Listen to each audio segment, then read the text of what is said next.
This is the thing that I don't truly understand. If I'm unhappy with something and I'm uncomfortable with something, I fix it. Yeah. That's endless motivation, which I don't truly believe in as a concept, but that's endless fuel for the fire. Right. If I was unhappy with something about myself, regardless of what it was, I would be able to take all of that discomfort and turn it into endless energy to get the problem fixed. Exactly. But these people seem to... It's okay to be unhappy. Yeah, well, these people seem to sit and say, I'm really unhappy with X, but then stay doing X. So I don't believe they're truly actually unhappy. What you'll notice if you live life long enough is that somebody will sit and say to you, I'm unhappy being a loser. You say, why are you a loser? I just sit at home and play video games 7 days a week. And you're like, okay. And maybe 3 days of the week they're unhappy doing that. And that's the time they email you, and that's the time they want to make a change. But 4 days of the week, they don't really, it doesn't really bother them. It doesn't really bother them. Because if it bothered them 7 days a week, guess what? They would fix it. Correct. So I have very little sympathy for people. And that's not because I'm not a nice person, but it's because I've been so hard on myself, and I've been through so many things that were difficult, and I've been through so much pain and trauma myself, some of it self-inflicted, some of it given to me by God to make me a better person.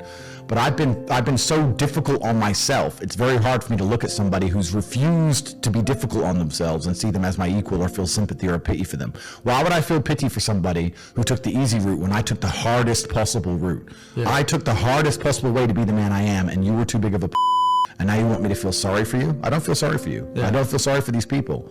And because as a man, you can be anything you decide you want to be. That's the beauty of being a male. You can build your character completely from the ground up, just like a video game. Every single thing about me that people respect, I built. I was not born a world champion kickboxer. I was not born this intelligent or intellectual. I was not born this rich. I was not born this strong. I was not born this confident. I was not born this interesting. I was not born this charismatic and humble and gorgeous and tall and strong and sexy. I was not born none of these things. I became these things myself, so I deserve all the spoils of war. And anybody who decides they don't want to work hard enough to become those things, then they deserve to sit and accept they're my inferior. That's their problem. So I understand you say that, or have said, that depression isn't real. Why are there then over 700,000 suicides a year? Because they believe in depression. I think that when you believe in things, you give them power. It's amazing how you can self-hypnotize. I'm not saying feeling depressed is not real. Everyone feels depressed.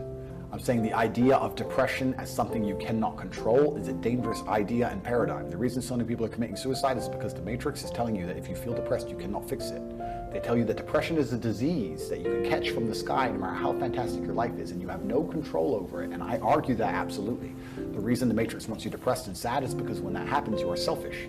If you're depressed and sad, you only care about yourself. You don't care about your community or your family. You don't care about the world. You do not stand up for anything. You will accept being fucked in the ass like True Geordie. You'll accept any amount of garbage that they want to give you, any Matrix slave mind programming, because you are too busy being sad to resist. This is why they tell you that when you are depressed, it is a disease. It is not a disease. You're depressed because your reality is depressing. The truth is, if I lived the reality that most of these depressed people live, I'd be depressed. Your reality is depressing. You wake up, your wife doesn't love you, your kids don't respect you, there's no milk in the fridge, and you're almost dead. Of course you're depressed. You're running out of time. You never had any fun or adventure. Andrew Tate's out here with all his supercars, living the life. We're here in Dubai doing a podcast. You're a brokey. Of course you're depressed. That's because your reality is depressing you. The depression is something deep in your heart and soul telling you that you need to change things. That is the unlimited trauma, the power I was talking about earlier that you can take all of that depression and convert it into unlimited energy to fix your life. Energy cannot be destroyed, it can only be converted. Take the depression and turn it into motivation. And all of a sudden, you'll see how fantastic your life is. A guy emailed me saying he was depressed, he was going to kill himself. And I said, listen, before you do that, get a six-pack. He said, what are you talking about? You're fat? Get a six-pack. If you still feel like killing yourself, good luck. By the time he sent me pictures of a six-pack, it was long emails thanking me how I saved his life. His reality was depressing. Of course you feel depressed if your reality is depressing. Have you struggled with any mental health issues yourself? Because, you know, one thing also I noticed about you, from one side when you talk, you seem like very positive about life. But I've seen clips of you where you say like, sometimes I feel you say enjoy everything and, you know, always be happy, or like always be like positive. But then in some parts of you say like, I was angry when I was broke. I had to get rich. Yeah. I needed to get rich. I was furious. I couldn't sleep when I was broke. And this is what we're talking about, the being uncomfortable and how it can motivate you. When I didn't have enough money to buy whatever I wanted, I couldn't fall asleep at night. because I understood there are people out there that did, and I didn't see them as better than me. And I thought, why are these people who I don't see as my superior living an experience that I can't live? And it bothered me to the point where I could not sleep. So yeah, that was real. When you talk about suffering mentally, I don't really consider that suffering. I have had a very painful life. I still think to a degree I do, but that's self-inflicted. But I can't imagine living any other way. I can't imagine living in this idea, this utopian, every day, just, girls, drink, hedonism. I don't like that. Yeah, it's degenerate. I think the only thing you can do that's not degenerate is usually be fighting a battle or solving a problem. Growth. Yeah, growth. Yeah, so you need to either fight a battle or solve a problem to avoid degeneracy, which means I'm constantly looking for them. I'm currently in one of the largest battles a man can possibly take on. I'm taking on the Matrix, the most powerful people on the planet. Right, yeah. So, yeah, is my life difficult? Yeah. Am I complaining about that? No. In fact, I'd hate it for it to be any other way.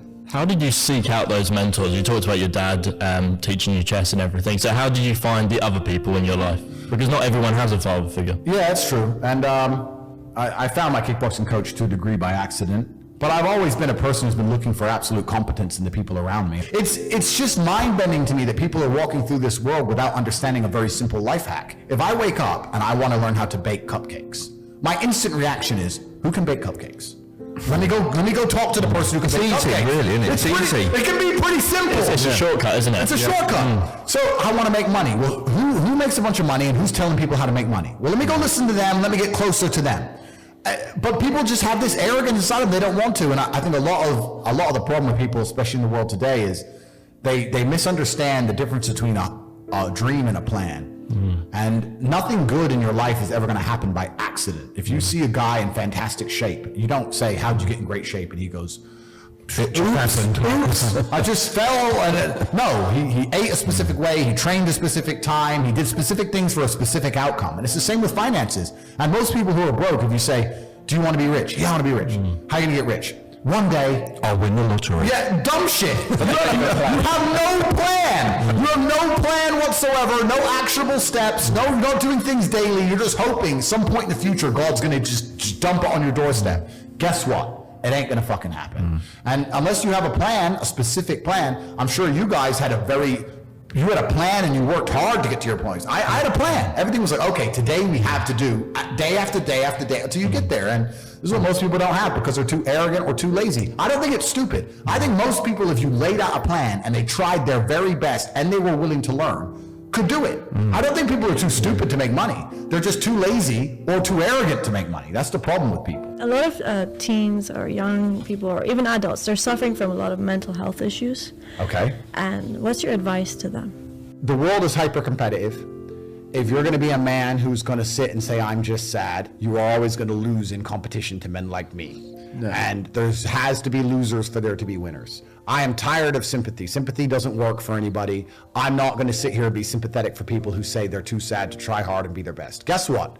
Perhaps I was sad every time I did exactly what I was supposed to do and trained anyway. Perhaps I was afraid when I fought anyway. Perhaps I was tired when I worked anyway. This is how you get ahead in life. I don't have a fucking ounce of sympathy for these people who sit here and say, well, I feel this way, so I can't. Then don't do it. Stay down there. The winners are at the top, and the winners at the top don't give a shit about how they feel. We wake up and we perform regardless of how we feel day after day. So if I'm going to ignore my own feelings, I'm certainly not going to take into consideration anybody else's. Yeah. Why am I going to ignore how I feel and make sure I'm constantly performing regardless, flawlessly, and then sit and go, oh, but he doesn't feel good, so he's allowed to fuck up. No, you are not. You're not allowed to fuck up to your ancestors or to God or to yourself. You have to perform. This is what being a man is about. The baseline of masculinity is doing things you don't feel like doing. I can't comment on being a woman because I'm not one. But the baseline of masculinity as a whole is the thing that makes a good man is that he does what he doesn't want to do. He doesn't want to work and he works anyway. He doesn't want to go to war and he fights anyway. He doesn't want to get up, he gets up anyway. That's the whole point of it. We didn't want to die in the Titanic. Guess what happened? We died in the Titanic.